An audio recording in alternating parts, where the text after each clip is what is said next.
Happy Wednesday. Good afternoon. What day is this? The 14th? I don't even The 15th. 15th. I'm always a day off. See? I'll tell you. And my hair's a little bit longer. Bangs are a little bit longer. I have no idea what I'm going to do with them by Friday. Well, but we'll know. Well, We're they gonna just find keep out. going. I just kind of make You them need a to get little... them going off to the side. Yeah, up, over. I'm not sure what I'm going to do. So anyway, what do you want to start today? Well, I think we can start with what you've got planned. Okay. I'd be happy to jump in. Great. So talking about right now, I've read a few articles that stood out to me, and we wanted to share those with you because right now everyone is asked to be almost change agents, agents of change, and especially when you're serving the community. And it's change agents with the idea of hope. And the hope, I looked up the acronym for hope, and there's many of them listed, but one, hearts open, please enter. I like that very much. And hope, hold on, pain exits, right? Okay. So pain's going to exit, and then hang on, peace exists. So there's a lot of different ways we can look at hope, but are we staying in the mode to keep people there? You know, when you look at crisis leadership, one of the things that it's called upon for leaders to do during this time is become calm, cool, and collected. I had a teacher say that to me once when I think I was a junior in high school. Was the first time she said it to me because I was kind of a spaz. Hard to believe, I know. That was your nickname, wasn't Yes, well, some of the guys, they'd call me, come on, spaz, because I was a spaz. And, but she'd say, keep calm, cool, and collected. That's what a lady does. Well, you know, only until, and I also heard this expression, a lady's very much like a Lipton tea bag. You don't know how strong she is until you put her in hot water, right? Good. So a lot of people, and that goes for men too, a lot of people until they're tested don't know what their makeup is and what they're really capable. It's like those people that move a car when they're put, you know. When they get that shot of adrenaline. They get that shot and they go, okay, there we go. I mean, I think that one of the things that we're doing for our staff is we need to let them know it's very, very safe for them to discuss all of their anxiety and uncertainty with us. And we've told you that, but it's one thing to say it, it's another to wait out the silence to make them communicate with you. So many times, I'm guilty of this as an owner. I ask for people to speak and then I wait, and the silence the silence makes me a crazy person, so then I start don't like talking. silence. No, I don't like it. I think conversation should be going easily back and forth. But it's not easy for everyone. So we have to make sure that during this time, the anxiety / the uncertainty, that it's very safe to discuss, and you have to go in asking questions of curiosity. How are you holding up? What are you doing? What do you need from us? What's it look like today for you? Because every day is going to be different. You know, I'm having a good day today, right? But tomorrow, man, I could be in the dumper, right? And then Or you could be sky high. I could be a skyrocket. You've been that before. So, what are the reality checks? You've got to communicate during a crisis all the reality checks to your staff. Regardless if you think they're capable of hearing it, they need to know, because when there is silence and them not knowing, it paralyzes their connection to you. And just keep staying. This is where we are. This is what we're working on. This is what we're thinking about. And make sure you're giving all of those reality checks to them. Don't be afraid to do that. I think that's really key. Something I think I want to say to start this off is that as of Monday, we started to turn our eyes toward our comeback and how we're going to come back into the salon and what we could and should be doing with this time in between now and then. I want to be sure that as leaders, we don't forget to realize that our people are going through something they've never been through before. Even though we are too, they're still going through something that they've never been through before. There's people that don't know, they're uncertain. And when they're uncertain, they have fear. And when they have fear, It's the improper use of their imagination. They're imagining the worst. And so part of that is first of all, not just brushing off what they're feeling, it's understanding. It's that ability to have empathy and understand where they're at. But what they need to know you understand, and then they need to know you've got something planned. You may not have all the answers yet. None of us do. But you've got a plan. You're working toward it. You're doing things every day. Now that's tough, because sometimes you might not want to be doing something every day. Mm-hmm. You're going through this for the first time too. So we want to acknowledge that in you and say, we get it. We get that there's an additional burden of having an additional pressure, not burden.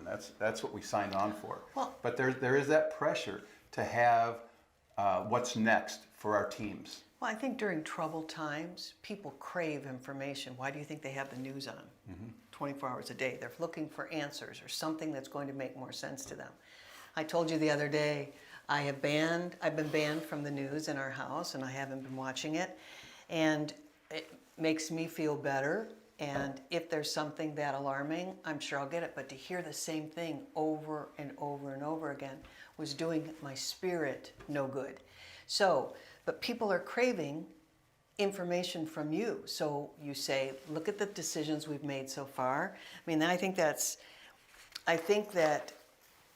the big thing right now is where we've been, where we'll be again, and make sure you're not focusing on what we've lost. I mean, all of us could talk about, well, we've lost this much revenue, we've lost this many weeks, we've lost this many things, and all that's going to do is rob your spirit. So make sure you say, while we're together, we're gonna speak of the success when we reopen. All of our victories when we reopen. Let's not try to go back and have our spirit robbed from what we've lost. We all know that. Those are obvious losses for everyone. But in this situation, we have to be able to redirect, and redirect quickly, right? Mm-hmm. I mean, every day, because of my mother's age, she asks the same questions, like, what's going on? And what are you doing for your families? And what are you doing for your teammates? And what are you doing for, and we talk about it every day, but she doesn't remember one day to the next. And even that robs my spirit a little bit, because I don't want to talk about it, right? I don't want to talk about what's wrong. I want to talk about our recovery plan, and we're going to talk about that. So the next thing you want to talk about is your urgency, the urgency you have in responding, and your urgency that you have on looking to create a better version of your business when you reopen your doors. It's powerful energy. It's energy that's absolutely contagious. And we have to come back stronger and better. And when you think about stronger and better, it's almost after a team gets killed in a game, absolutely killed. I mean, what do you always say? The wheels fell off and they got killed in this game tonight, whether it's football, baseball, or anything. Mm-hmm. And what do you think that locker room sounds like? Well, that's the difference. It's at the end of every game, there's a locker room that sounds amazing and happy and victorious, and there's one that has their heads down. One that isn't. Mm-hmm. And at the end of every game, there's going to be a winner and a loser. And the reality is it's more fun to win. It always is. If we learn from our losses, that's okay. And I think that's a great point. What are we learning going through all of this? I think that we're more resilient than we thought, right? I think that's one of the first things I've learned is resiliency. Is that a word? Yeah, it's funny resilient? Because I got an invite to Davide Bolatti is speaking on a radio show tomorrow night in Italy. And of course it's all in Italian, so I'll probably only catch every or you can use your translator, third or fourth translator word. App. Yeah. But the title is Responsiveness and Resiliency. And I think that's so true. That we've talked many times about the difference between reacting and responding. To react is negative. To react to something that's bad, to react to COVID-19 is negative. And we're behind the eight ball because we've been reacting as a nation, as a world that had this. We're reacting to the virus as it happens. Mm-hmm. but to respond to a challenge and a difficulty is positive. So I love that Davide has titled this talk to Italy that's coming back from COVID-19, responsive and resilience. Well, we've been talking about responsive thinking, and we've been talking about how we have to stay in there, right? We have to take the reins, get back on the saddle, but we're going to do it strategically, and that's what we're going to talk about more too. Yeah, strategically, and knowing it's going to be different. It's not going to be, there's no way it's going to be the same. I listened to the governor again today, and he has said consistently, there's 3 things that have to be in place before he reopens Illinois. And those 3 things, he hasn't changed it. He admits it's not going to be easy to have those 3 things. There's no state in the United States that has those 3 things. But these 3 things must be in place. And he's kind of painted himself in a corner for that. But he has What are said the 3 things again? something, well, it has to do with testing. And treating. And treating and Targets. And the ability to target where people are getting the virus itself. And if he can't answer with confidence on those, he'll be pulling us back in. Yeah. And he should. I think so. Well, and he talked about the difference of what he looks at with, everybody's talking about the peak of this. And some people have a model that says there's going to be a peak and then it drops down. Well, on a curve like that, on a bell curve, it never does. It rarely. I mean, the stock market can crash at times. It has a couple times in our history. But it doesn't go like that. What happens is it peaks and then it starts to slowly decline. And I saw a thing on a terrible flu that hit in 1918 about how it started to decline and then it really shot back up. And it affected Because people went out too soon, and they also didn't have a way to communicate back then. So I guess I got off on a squirrel moment, but the important thing is to know that it's not going to be the same. It's not going to be business as usual. It's not going to be like a water faucet where you just open the valve and the water starts to flow. If we treat it that way, and we haven't really looked at the throughput of that, the throughput of our guests, the throughput of do we bring back all of our staff? Do we bring back some of our staff on an as-needed basis as we start to recoup and regrow it? Do we have, like again, in the most recent conversation with Bernie, Bernie is going to be working 7 days a week, and he's going to be doing 2 shifts a day in order to be able to have the same amount of throughput to be able to handle the pent-up demand that's there, but also to guarantee safety, to guarantee sanitation. Mm-hmm. I just got something from, I can't tell you who, but they said, someone in California wrote, I didn't get a chance to answer this yet, but they said, these sanitation supplies aren't that easy to find right now. And isn't that true? I mean, even if we're talking about a throwaway mask for a guest receiving a service, it's not the easiest thing to find N95 masks or equivalent. And so what about a topical wipe that disinfects countertops, flat surfaces, common touch points? What do we do about our shampoo bowls? And those shampoo bowls that they say on a surface, it takes 10 minutes for that disinfectant to disinfect. So how do we have 10 minutes in between every single guest at a shampoo bowl? Well, it's not going to happen. If in fact it happens, it's not going to happen easily, right? But know that we should be thinking about, as we said in our last, in number 12, we need to be thinking about these things, and the more we think about them, the more things that come up.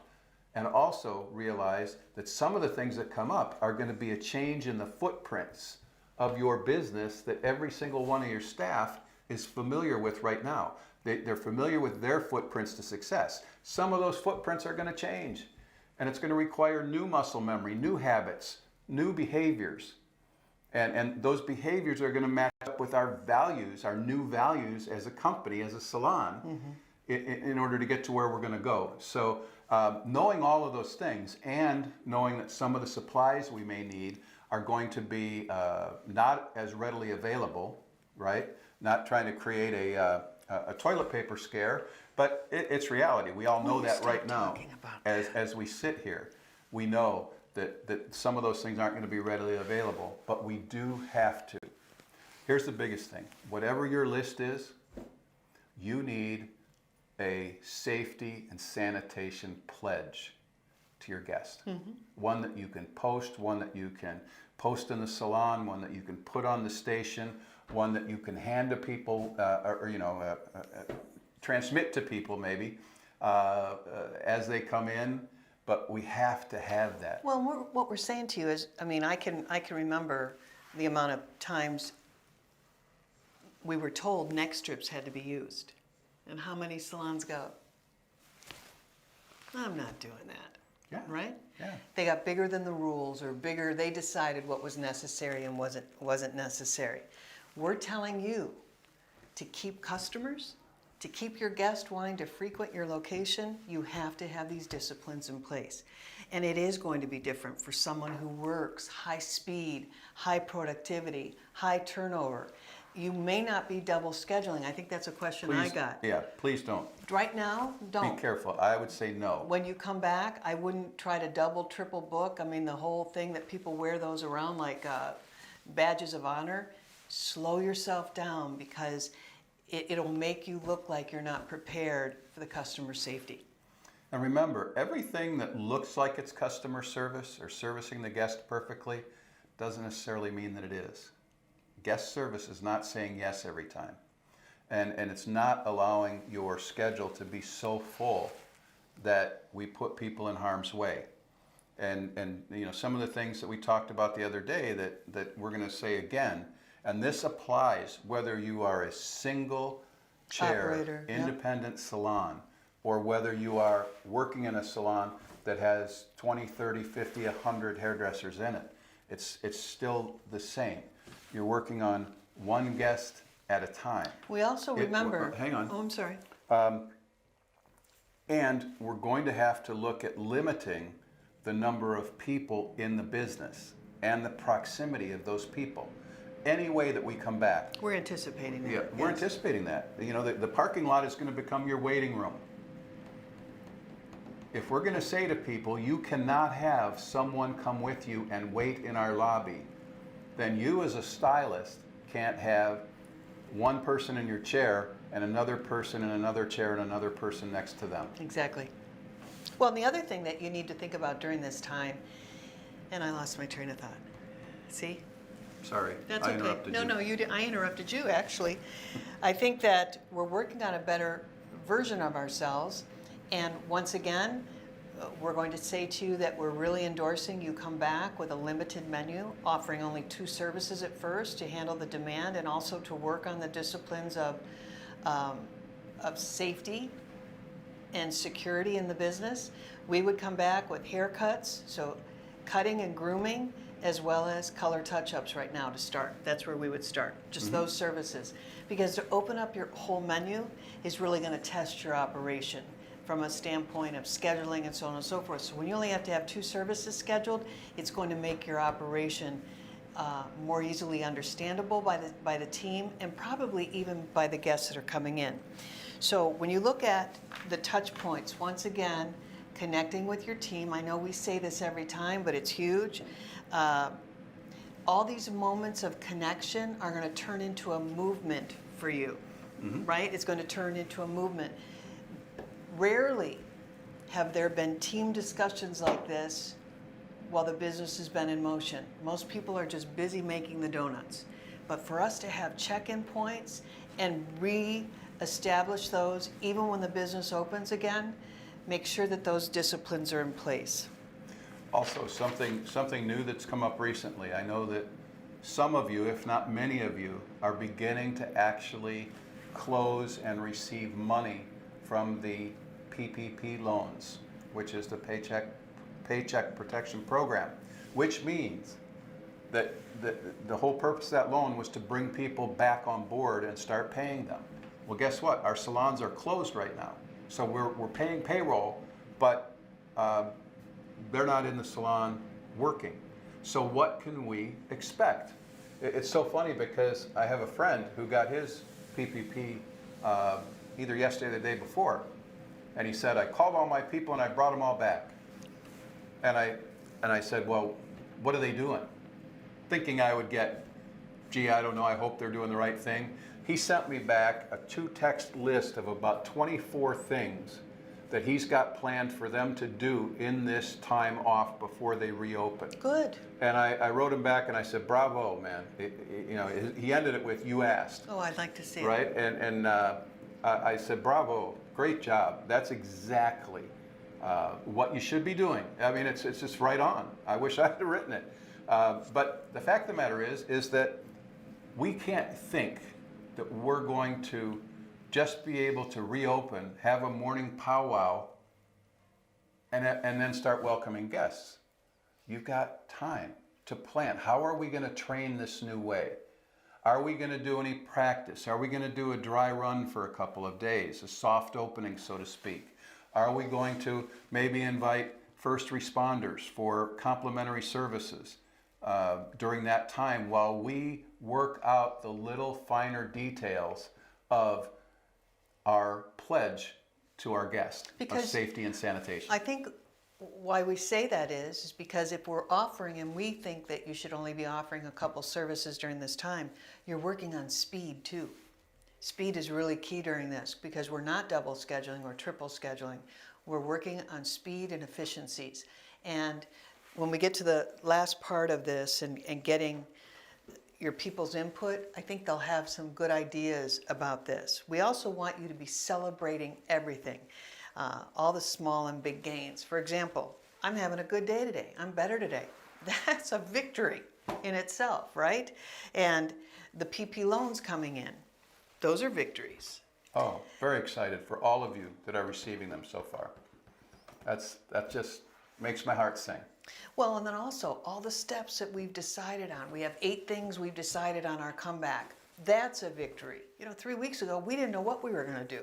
So celebrate everything during this time. All those step forwards that you're thinking about and positioning and taking. The recovery plan, because this is a huge definition of recovery plan.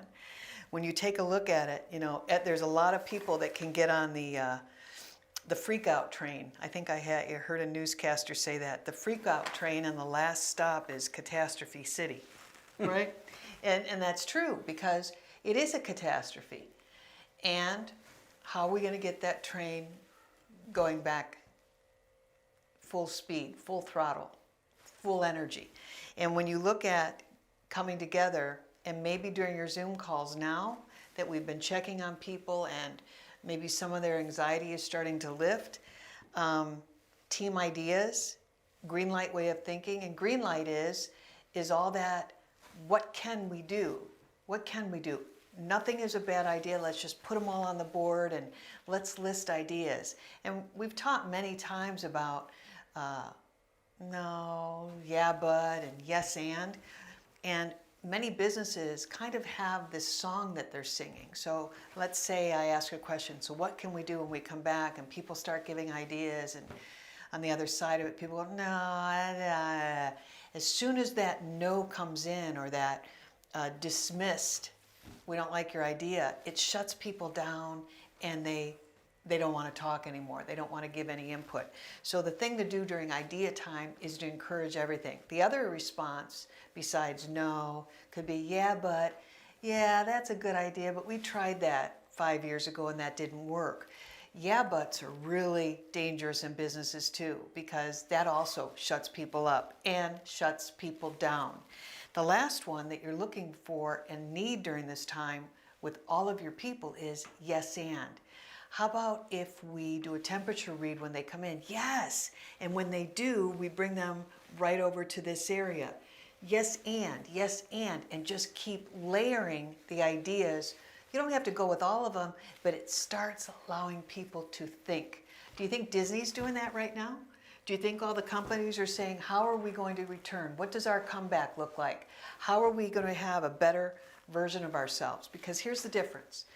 I think intentions are going to be huge. If I know hairdressers and their commitment to their guests and their love affair with their guests, they're going to want to service everyone and get everyone in, right? Service them all. Welcome, welcome. Hope, big hearts. Hearts here, please come in. And we have to make sure, the reason we keep talking to you about this plan is we're not questioning your intentions. They're beautiful. They always are. I'm questioning, are we ready to execute? There's a difference between your intentions and your execution, and you have to protect how you're delivering that to the customer. It's not enough to have a great idea, you have to be able to execute the plan. And then you want to communicate the scoreboard. When you come back, I mean, right now, we are doing a little bit of business every day. I don't know if that's being said to everyone. We should be telling everybody what we're doing on a daily basis. People want to know what's happening during this time. What kind of response are we getting? What do our Facebook posts look like? How are we encouraging and rooting each other on? Who's updating? When is this team getting together? How are we talking? That's all key. And you've got to communicate the scoreboard. It might just not be dollars. The scoreboard might be ideas. The scoreboard might be, this is our new plan of attack, or this is our safety pledge, as Steve mentioned earlier. And you highlight all rays of light and hope during this time.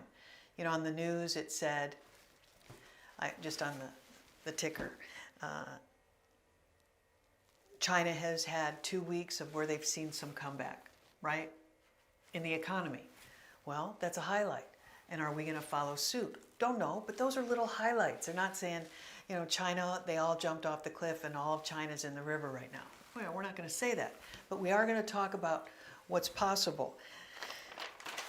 I think that when you think about the stimulus packages that the manufacturers are thinking about to partner with you, I think that's powerful to say, how are we going to come back? How are we partnering together between the manufacturer, the distributor, and the salon? We all need to know that we're aware of what's available to us and we're all getting all those details so we can come back out to you. No one is forgetting about the hairdresser. Certainly not us, and certainly not the people we partner with. And we're fighting for your cause on a daily basis. If you have any ideas that you're thinking about, we want to hear those too. Absolutely. Right? Because we can push those ideas, and they're encouraging us to push those ideas. I think Paul Mitchell did a panel of top salons today. Yes. Top owners. I don't know if it aired today. I think they recorded it today. Okay, so those people are coming together, and I hope they did yes and yes and yes and see what we can do, how we can do it, and can every idea be done in 24 hours? No, but every idea is a fountain of hope. That's what the beauty of it is. So those are the things I'm thinking about. Great. I see increased numbers of educational opportunities that are out there, of people talking about the business and the comeback and all of that. And we're not certainly the only ones thinking about this or in this way. Many of you as salons have been thinking about it. Just realize it's not always the people who have the ideas. It's the people who implement, who out-implement. And I think of the analogy.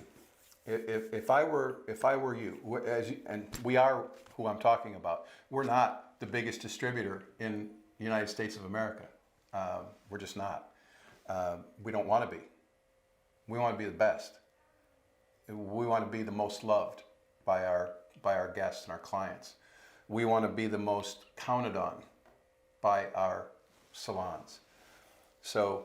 And we want to be the ones that make the biggest difference. Yeah, right? we want to help salons just do incredible work and growth, artistically and from a business standpoint. So I heard this analogy once that said, compare small business, a small salon, a small distributor, to a large distributor, a large mega salon, maybe a chain or a collection of salons. It's like the difference in trying to turn a boat, a small boat, versus a cruise ship. How quickly could you turn that small boat around in the other direction as compared to that cruise ship, which would take much longer to go in that other direction. And that's really what I think we've got here. None of you are too small to matter. None of you are too small to make the changes that are necessary to be made, and in fact can do it more quickly and easier Than most. than most. Certainly than those that are the biggest. And so you've got a chance to have a head start. That's the way I look at it. If you're going to be in a race, certainly if I was going to be in a race, I'd have to have a head start, right? And so the same thing with all of you. You've got that head start. We start now with what we know. We start now and have a chance to not only do the things that are going to be required to assure safety and sanitation, but you have the chance to do the things that your heart's always wanted to do with your business. How have you wanted your salon to present itself to the public? How have you wanted to welcome guests into your business? How have you wanted to provide them not only the service, but the full spectrum of feeling better about themselves when they leave than when they came in? That's what beauty really is. Beauty is external, but so much of what we do is internal, the internal beauty that we allow to come out of our guests. How are you putting that to steps of the service in your salon? You know what I just thought about? I always say this. You don't want a nut servicing a nut, right? You don't want a nut servicing a nut. So if I'm nuts and I'm running in, the salon, and you're nuts, two nuts together, the outcome isn't going to be very positive for each other. The energy we give each other is probably going to be negative. So how are you preparing your staff mentally for the mindfulness that's necessary to come back and serve? Come back and serve, because we don't know the mindset. We're not having let me finish my thought. We don't know the mindset of our guests right now. We only know the mindset of our teams. So we can't control how our guests are going to feel. We can give them positive posts and say, this is what we're hoping to accomplish, and we can't put up a sign, quiet please, and be positive only. We can't do that. But what we can do is be an example for them. Be an example to what is possible for them during their service time with us. A few thoughts came to mind while you were talking about that, Terry. One is, excuse me, one is rethink from now through the end of the year. If you've got any kind of a posted cancellation policy, rethink it. This isn't the time to be coming out saying, hey, you don't give us 24 hours, we're gonna charge your credit card anyway. Triple. You know what? That's not gonna win. People are gonna remember how you treated them during this time. And the next thing I thought about was, I want you to remember how people treated you at this time. I was looking through, as I always do, checking on our clients, our salons. I saw that there's a salon that has taken to, as they've gotten these love notes from their customers, and a lot of amazing things have happened. I saw where somebody in one of our Illinois salons did $750 in gift cards, bought a kind of a haircut package, and it's probably haircuts for quite a while, for several months at the very least. How are we going to celebrate those things? Do we have a love wall in the salon when we come back? How are we going to celebrate those gestures of love? Maybe not with the dollar amounts, maybe not with but the emotion that was attached to it, the reach out on social media. Do we have a way to celebrate the guests that celebrated us during this time, and have it be in an obvious, to me, most of the things that are amazing in churches and businesses and department stores, they're right there in the middle. Mm-hmm. They put the cross in a church, right in the middle of the church, right across from where you walk in. There's a reason. It's the most important. It's the center of what you do. This love that your clients, your guests have been giving you is the center of why you do what you do. How can you make that be a part of when the door opens, when it reopens? This is what changed us during this time. I think we close on, you might need to look at your mission statement and your vision statement. Remember, your mission is the how and the why, and the vision is the where, the who, and the how. And maybe before it was too, it didn't have enough love in it, right? Maybe it didn't have enough connection in it. Maybe the mission and vision need to be looked at again. Yeah, and don't overlook, some people sent you pictures of themselves with their regrowth and their dog. That's love.